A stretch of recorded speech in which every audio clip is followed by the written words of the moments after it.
दोस्तों, जय श्री राम। प्रेमचंद की कहानियां। अपनी करनी। अभागा मैं। मेरे कर्मों के फल ने आज ये दिन दिखाए कि अपमान भी मेरे ऊपर हंसता है। और यह सब मैंने अपने हाथों किया। शैतान के सिर इल्जाम क्यों दूं? किस्मत को खरी खोटी क्यों सुनाऊं? होनी का क्यों रोऊं? जो कुछ किया मैंने जानते और बूझते हुए किया। अभी 1 साल गुजरा जब मैं भाग्यशाली था, प्रतिष्ठित था और समृद्धि मेरी चेरी थी। दुनिया की नेमतें मेरे सामने हाथ बांधे खड़ी थी, लेकिन आज बदनामी और कंगाली और शर्मिंदगी मेरी दुर्दशा पर आंसू बहाती है। मैं ऊंचे खानदान का, बहुत पढ़ा लिखा आदमी था। फारसी का मुल्ला, संस्कृत का पंडित, अंग्रेजी का ग्रेजुएट। अपने मुंह मियां मिट्ठू क्यों बनूं, लेकिन रूप भी मुझको मिला था, इतना कि दूसरे मुझसे ईर्ष्या कर सकते थे। गरा एक इंसान को खुशी के साथ जिंदगी बसर करने के लिए जितनी अच्छी चीजों की जरूरत हो सकती है, वह सब मुझे हासिल थी। सेहत का ये हाल कि मुझे कभी सरदर्द की भी शिकायत नहीं हुई।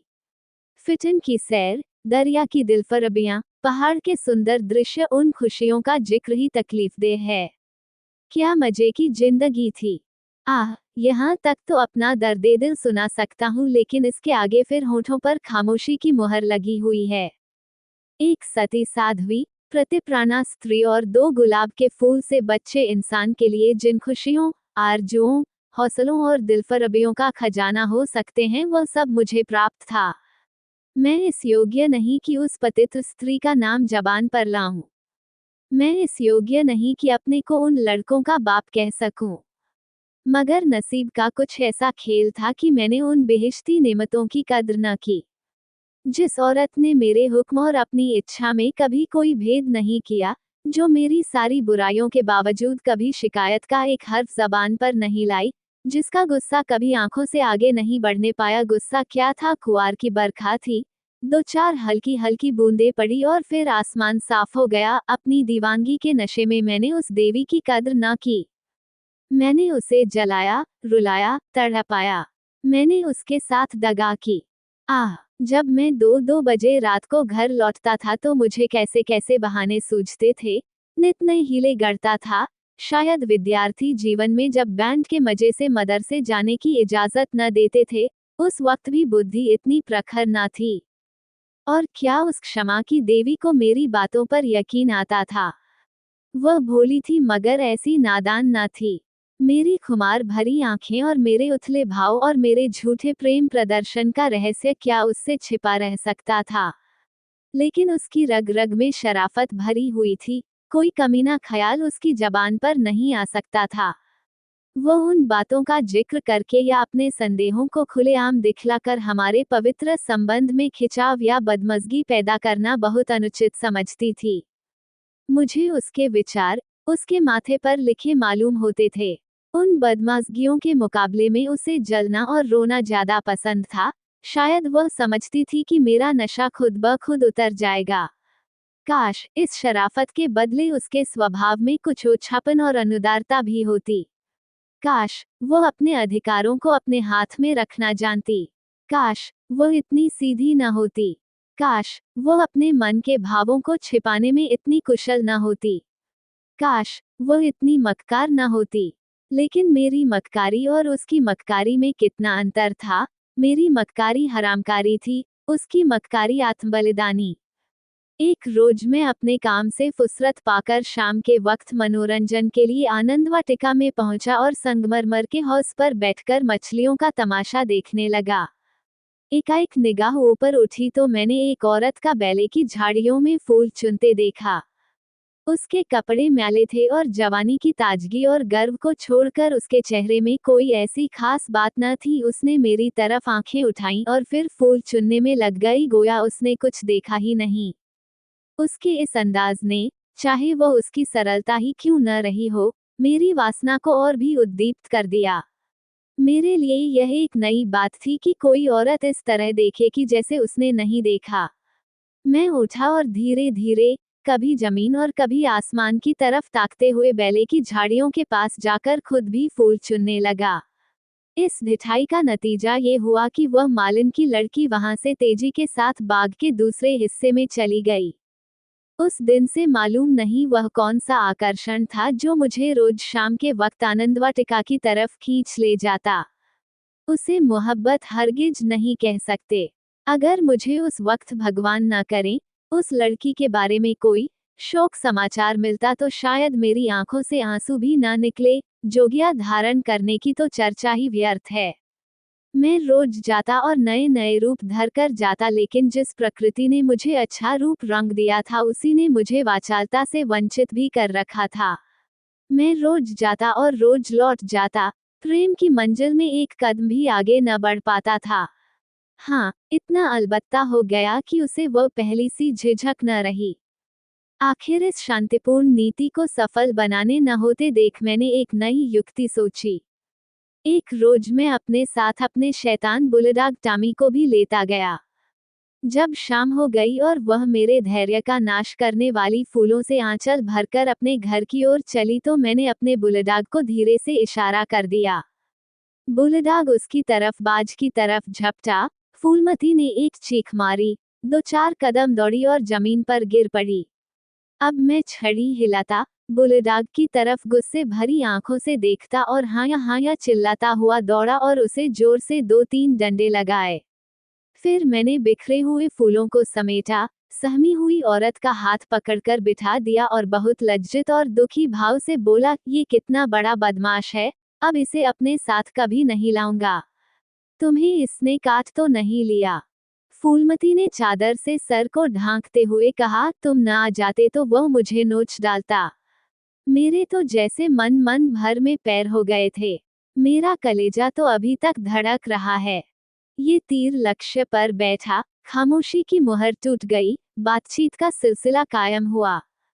बांध में एक दरार हो जाने की देर थी, फिर तो मन की उमंगों ने खुद ब खुद काम करना शुरू किया।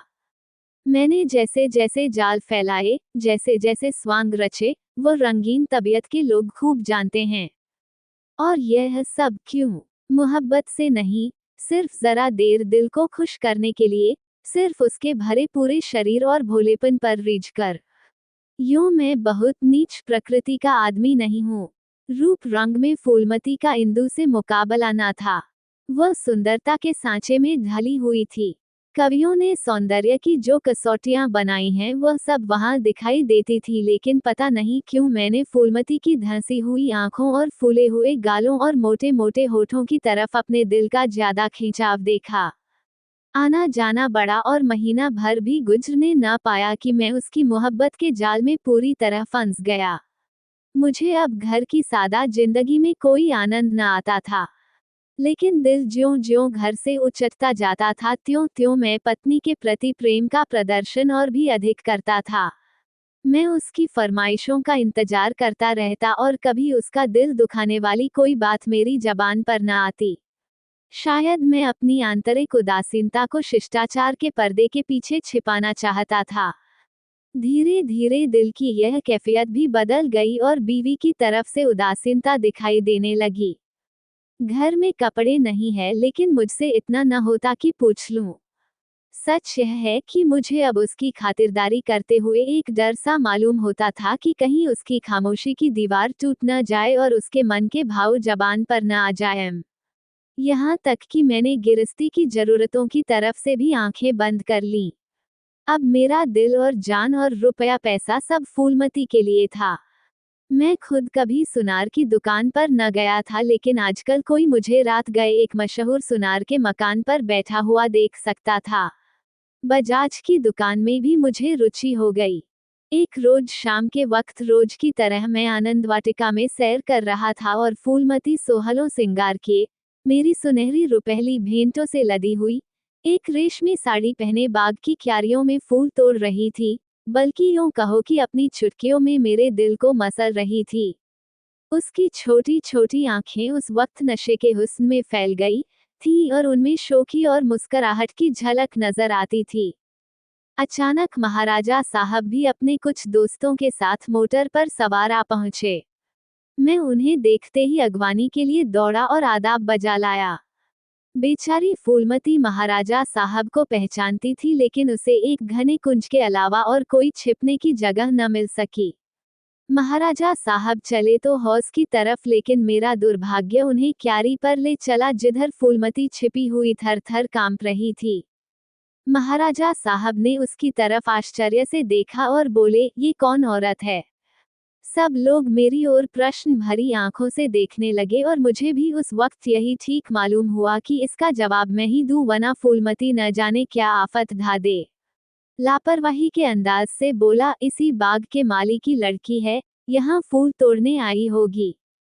फूलमती लज्जा और भय के मारे जमीन में धंसी जाती थी।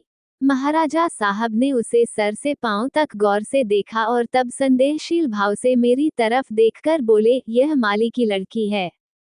मैं इसका क्या जवाब देता? इसी बीच कमबख्त दुर्जन माली भी अपनी फटी हुई पाग संभालता, हाथ में कुदाल लिए हुए दौड़ता हुआ आया और सर को घुटनों से मिलाकर महाराज को प्रणाम किया। महाराजा ने जरा तेज लहजे में पूछा, ये तेरी लड़की हैं? माली के होश उड़ गए, कांपता हुआ बोला, हुजूर। महाराज, तेरी तनख्वाह क्या है? दुर्जन, हुजूर, 5 रुपये। महाराज, ये लड़की कुंवारी है या ब्याही? दुर्जन, हुजूर, अभी कुंवारी है। महाराज ने गुस्से में कहा, या तो तू चोरी करता है या डाका मारता है, वरना ये कभी नहीं हो सकता कि तेरी लड़की अमीरजादी बनकर रह सके।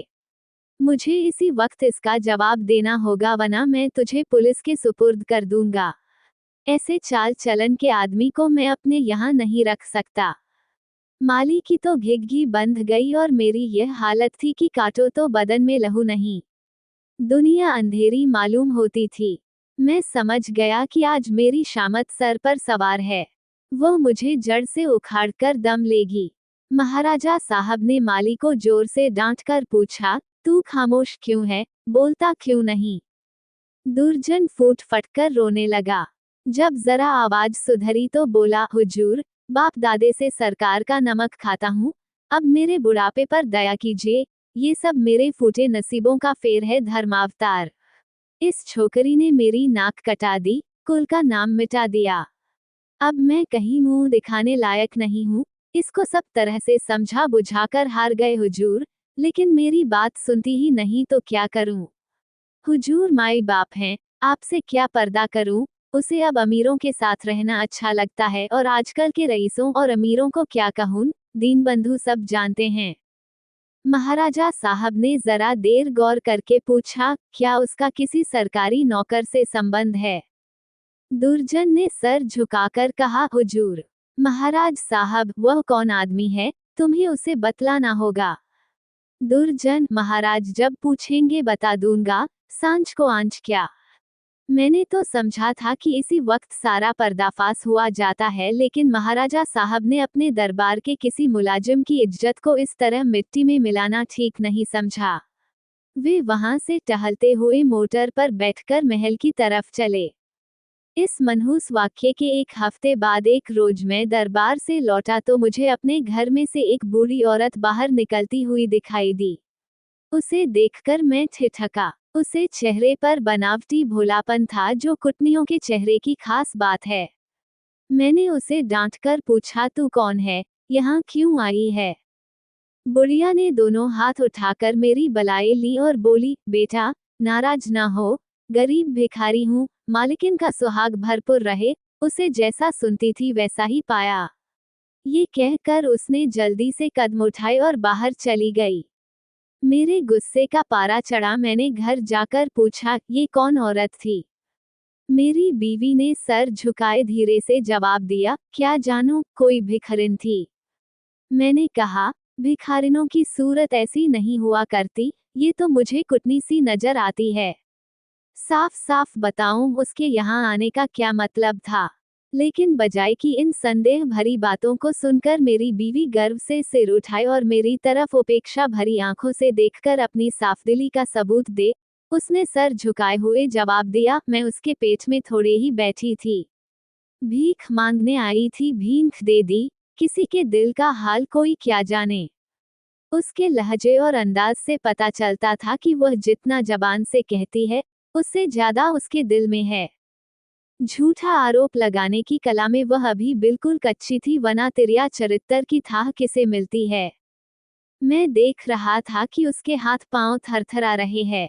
मैंने झपटकर उसका हाथ पकड़ा और उसके सिर को ऊपर उठाकर बड़े गंभीर क्रोध से बोला, इंदु, तुम जानती हो कि मुझे तुम्हारा कितना एतबार है, लेकिन अगर तुमने इसी वक्त सारी घटना सच सच न बता दी तो मैं नहीं कह सकता कि इसका नतीजा क्या होगा। तुम्हारा ढंग बतलाता है कि कुछ न कुछ दाल में काला जरूर है। ये खूब समझ रखो कि मैं अपनी इज्जत को तुम्हारी और अपनी जानों से ज्यादा अजीज समझता हूँ। मेरे लिए ये डूब मरने की जगह है कि मैं अपनी बीवी से इस तरह की बातें करूं, उसकी ओर से मेरे दिल में संदेह पैदा हो। मुझे अब ज्यादा सब्र की गुंजाइश नहीं है, बोलो क्या बात है। इंदुमती मेरे पैरों पर गिर पड़ी और रोकर बोली, मेरा कसूर माफ कर दो। मैंने गरज कर कहा, वह कौन सा कसूर है।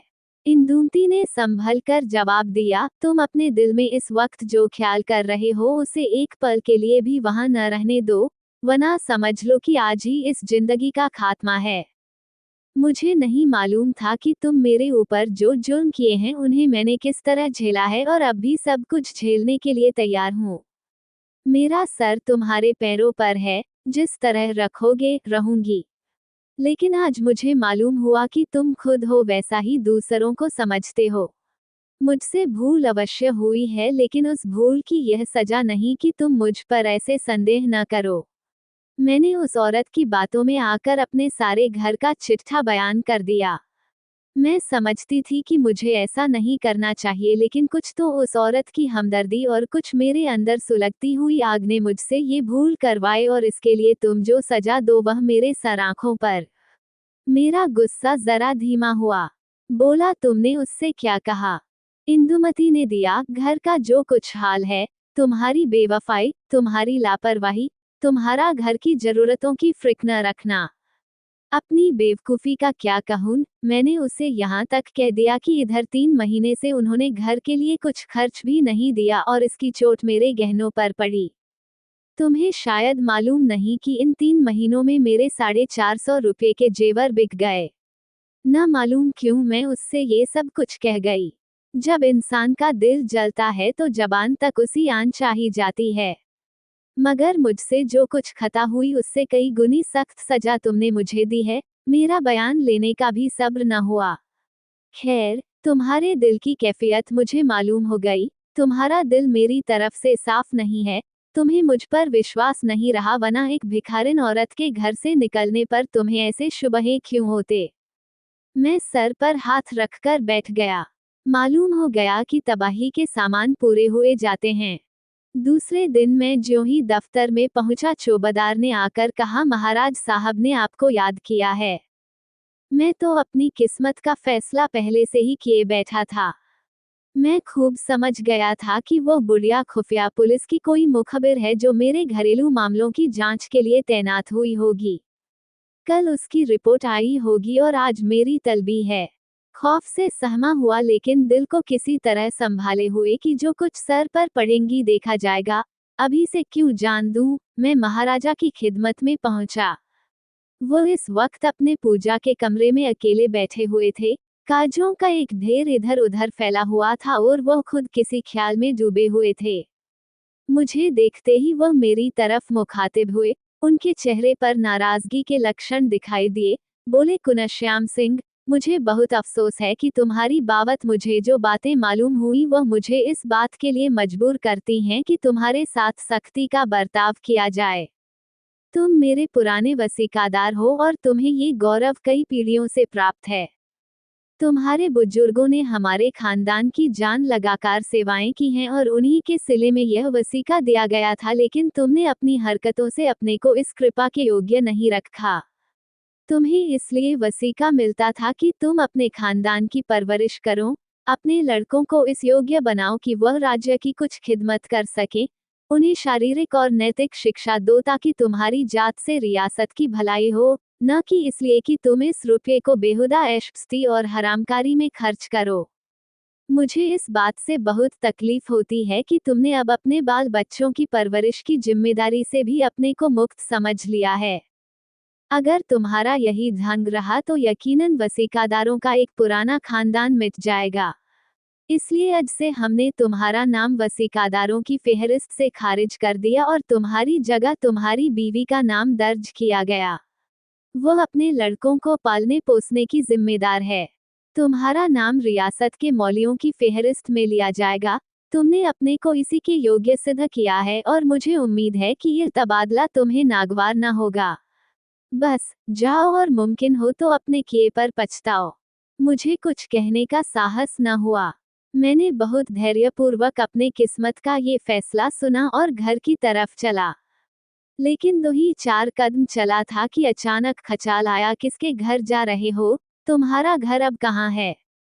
मैं उल्टे कदम लौटा। जिस घर का मैं राजा था वहां दूसरों का आश्रित बनकर मुझसे नहीं रहा जाएगा, और रहा भी जाए तो मुझे रहना चाहिए। मेरा आचरण निश्चय ही अनुचित था, लेकिन मेरी नैतिक संवेदना अभी इतनी थोथी न हुई थी। मैंने पक्का इरादा कर लिया कि इसी वक्त इस शहर से भाग जाना मुनासिब है, वरना बात फैलते ही हमदर्दों और बुरा चेतने वालों का एक जमघट हालचाल पूछने के लिए आ जाएगा। दूसरों की सूखी हमदर्दियां सुननी पड़ेंगी, जिनके पर्दे में खुशी झलकती होगी। एक बारक सिर्फ एक बार मुझे फूलमती का ख्याल आया। उसके कारण ये सब दुर्गत हो रही है, उससे तो मिल ही लूं। मगर दिल ने रोका। क्या एक वैभवशाली आदमी की जो इज्जत होती थी वह अब मुझे हासिल हो सकती है? हरगिज नहीं। रूप की मंडी में वफा और मोहब्बत के मुकाबले में रुपया पैसा ज्यादा कीमती चीज है। मुमकिन है इस वक्त मुझ पर तरस खाकर या क्षणिक आवेश में आकर फूलमती मेरे साथ चलने पर आमादा हो जाए, लेकिन उसे लेकर कहाँ जाऊंगा? पांवों में बेड़ियां डालकर चलना तो और भी मुश्किल है। इस तरह सोच विचार कर मैंने बंबई की राह ली और अब 2 साल से एक मिल में नौकर हूँ। तनख्वाह सिर्फ इतनी है कि ज्यों त्यों जिंदगी का सिलसिला चलता रहे, लेकिन ईश्वर को धन्यवाद देता हूँ और इसी को यथेष्ट समझता हूँ। मैं एक बार गुप्त रूप से अपने घर गया था। फूलमती ने एक दूसरे रईस से रूप का सौदा कर लिया है, लेकिन मेरी पत्नी ने अपने प्रबंध कौशल से घर की हालत खूब संभाल ली है। मैंने अपने मकान को रात के समय लालसा भरी आंखों से देखा। दरवाजे पर 2 लालटेनें जल रही थीं और बच्चे इधर उधर खेल रहे थे। हर सफाई और सुथरापन दिखाई देता था। मुझे कुछ अखबारों के देखने से मालूम हुआ कि महीनों तक मेरे पते निशान के बारे में अखबारों में इश्तहार छपते रहे। लेकिन अब ये सूरत लेकर मैं वहां क्या जाऊंगा और यह कालिख लगा मुंह किसको दिखाऊंगा? अब तो मुझे इसी गिरी पड़ी हालत में जिंदगी के दिन काटने हैं, चाहे रोकर काटूं या हंसकर। मैं अपनी हरकतों पर अब बहुत शर्मिंदा हूँ। अफसोस मैंने उन नेमतों की कद्र ना की, उन्हें लात से ठोकर मारी। यह उसी की सजा है कि आज मुझे ये दिन देखना पड़ रहा है। मैं वह परवाना हूँ जिसकी खाक भी हवा के झोंकों से नहीं बची।